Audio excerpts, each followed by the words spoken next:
নমস্কার বন্ধুরা, রাখি কিচেনের তরফ থেকে সকল বন্ধুদের স্বাগত জানিয়ে আবার একটা রেসিপি আপনাদের আজকে শেয়ার করতে চলেছি। সেটা হচ্ছে ফ্রায়েড রাইস। তাহলে চলুন দেখে নেওয়া যাক আজকের রেসিপি। ওভেনে একটা হাঁড়ি বসিয়ে তাতে পরিমাণ মতো জল ব্যবহার করেছি। বাড়িতে যেহেতু একটু অনুষ্ঠান আছে সেই কারণে একটু বেশি পরিমাণে আজকে ফ্রায়েড রাইসটা বানাবো, আর সেটা আপনাদের মাঝখানে শেয়ার করব। দিয়ে দিচ্ছি জলের মধ্যে পরিমাণ মতো লবণ। লবণটা কিন্তু একটু বুঝে ব্যবহার করতে হবে, যেহেতু অনেকটা পরিমাণে এখানে ফ্রায়েড রাইস বানাবো আর খুব সহজভাবে বানাবো। ঢেকে দিচ্ছি ফোটার অপেক্ষা। আর এদিকে আগে থেকে বাসমতি রাইস প্রায় 20 মিনিট হলো ভিজিয়ে রেখেছি। মোট 30 মিনিট মতো ভেজাবো। এটা ভালো করে ধুয়ে পরিষ্কার করে এই যে ভিজিয়ে নিয়েছি। ভালোভাবে জলটা ফুটলে হাঁড়ির মধ্যে জলটা ছেঁকে দিয়ে দেবো চালগুলো। জলটা ফোটা শুরু হয়ে গেছে, এখন চালগুলো হাঁড়ির মধ্যে দিয়ে দিচ্ছি। সব চালটাই কিন্তু আমি ঢেলে দিয়েছি। এখানে 4 কিলো বাসমতি রাইস আছে, যেহেতু অনুষ্ঠান একটু বাড়িতে, সেই কারণে বড় হাঁড়িতেই কিন্তু ফ্রায়েড রাইসটা আমি বানাচ্ছি। আর এখন আমি এখানে দিয়ে দেব একটু ভিনিগার, যাতে চালটা সাদা ধবধবে হয়। অনেক বন্ধুরা জানেন না, আর অবশ্যই ভিডিওটা দেখবেন, আর এটাও শেখা হয়ে যাবে। আর এই চালটা কিন্তু 90% মতো সিদ্ধ করে নামিয়ে নিতে হবে। এটা তুলে দিচ্ছি। 90% মতো কিন্তু চালটা সিদ্ধ হয়ে গেছে। এই অবস্থাতেই এবার নামিয়ে ফ্যানটা ঝরিয়ে নেব। তারপরে কিভাবে ফ্রায়েড রাইসটা বানাবো সেটা আপনাদের মাঝখানে শেয়ার করব। ফ্রায়েড রাইসের জন্য আমি ভেজিটেবিলগুলো এবার ভেজে নেব। আর কি কি ভেজিটেবিল দিচ্ছি এখন শেয়ার করব। প্রথমেই এখানে দিয়ে দিয়েছি কিছুটা পরিমাণে সাদা তেল, দিয়ে দিচ্ছি 100 গ্রাম বাটার।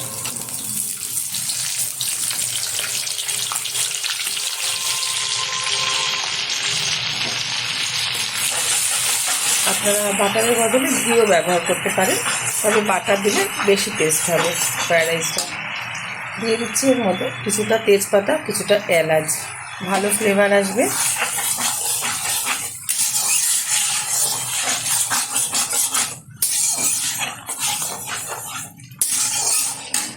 এখন দিয়ে দেবো এর মধ্যে কুচিয়ে রাখা গাজর। গাজরটা কিন্তু প্রথমে দিতে হবে। আমি কোন সবজিটা মানে ভেজিটেবিলটা কোনটার পর দিচ্ছি সেটা আপনারা অবশ্যই মনোযোগ দিয়ে দেখবেন। প্রথমে একটু গাজরটা নেড়ে চেড়ে নেব 1 থেকে 2 মিনিট মতো। 2 মিনিট মতো আমি গাজরটা নেড়ে চেড়ে নিয়েছি। এখন দিয়ে দেবো এর মধ্যে বিনস, একদম কুচিয়ে নিয়েছি। এটাও 2 মিনিট মতো নেড়ে চেড়ে নেব। বিনসটা দেওয়ার পর 2 মিনিট মতো নেড়ে চেড়ে নিয়েছি। এবার এক এক করে আবারও ভেজিটেবিল মিশাবো। দিয়ে দিচ্ছি কিছুটা মটরশুঁটি,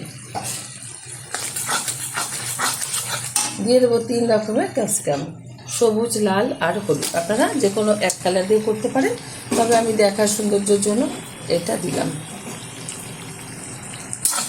ভালোভাবে নেড়ে চেড়ে নেব। দিয়ে দেবো এখানে কিছুটা কাজু, কিশমিশ 1 বাটি মতো ব্যবহার করলাম। দিয়ে দিচ্ছি খুব সামান্য পরিমাণে একটু লবণ। এবং ভালোভাবে ভেজিটেবিলগুলো ভেজে নেব। প্রত্যেকে ভীষণ ভালো জানেন, তবু আমার স্টাইলে আমি করে দেখাচ্ছি ফ্রায়েড রাইসটা। আশা করি আপনাদের ভালো লাগবে। ভালো লাগলে আমার চ্যানেলটাকে সাবস্ক্রাইব করবেন, লাইক করবেন, শেয়ার করবেন। আর ঠিক যেরকমভাবে দেখাবো এরকমভাবে একবার ফ্রায়েড রাইস বানিয়ে খেয়ে দেবেন। আশা করি ভালো লাগবে। ভেজিটেবিলটা কিন্তু অনেকটাই নরম হয়ে এসেছে।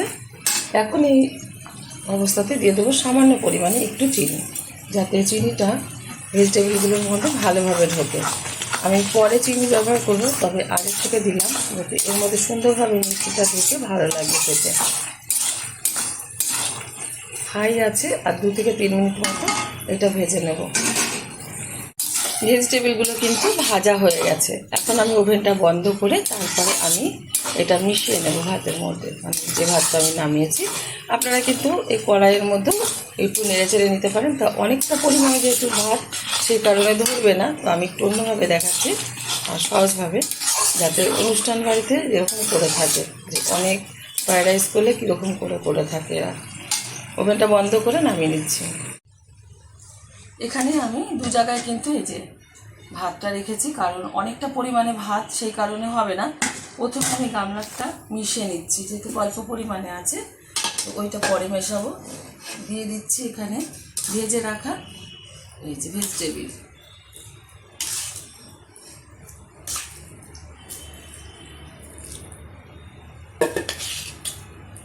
এটাতে যেহেতু অল্প, সেই জন্য অল্প পরিমাণে কিন্তু ভেজিটেবিলটা ব্যবহার করলাম। দিয়ে দেব এখানে গোলমরিচের গুঁড়ো, একটাই পুরো দিয়ে দিলাম প্যাকেট। দিয়ে দিচ্ছি পরিমাণ মতো চিনি, যে যেরকম ফ্রায়েড রাইসে মিষ্টি খেতে পছন্দ করে সেই অনুযায়ী কিন্তু মিষ্টিটা দিতে হবে। দিয়ে দেব এখানে একটু ঘি, একটাই সুন্দরভাবে আমি মিশিয়ে দেখিয়ে দিচ্ছি, আর পরেরটা আমি মিশাবো পরে হাঁড়িটা। এবার ভালোভাবে মিশিয়ে দেবো খুন্তির মাধ্যমে। আপনারা যে কোনো হাতা বা খুন্তির মাধ্যমে এটা মিশিয়ে নেবেন, এতে কিন্তু খুব সুন্দরভাবে ফ্রায়েড রাইসটা হয়ে যাবে, আর খেতেও ভীষণ ভালো লাগবে। সুন্দরভাবে কিন্তু এই যে মিশিয়ে নিয়েছি। এখন আমি এটা সাইডে রেখে দেবো। আপনারা অবশ্যই এরকমভাবে ট্রাই করবেন। দেখা হবে পরের ভিডিওতে নতুন কোনো রেসিপি নিয়ে। ধন্যবাদ।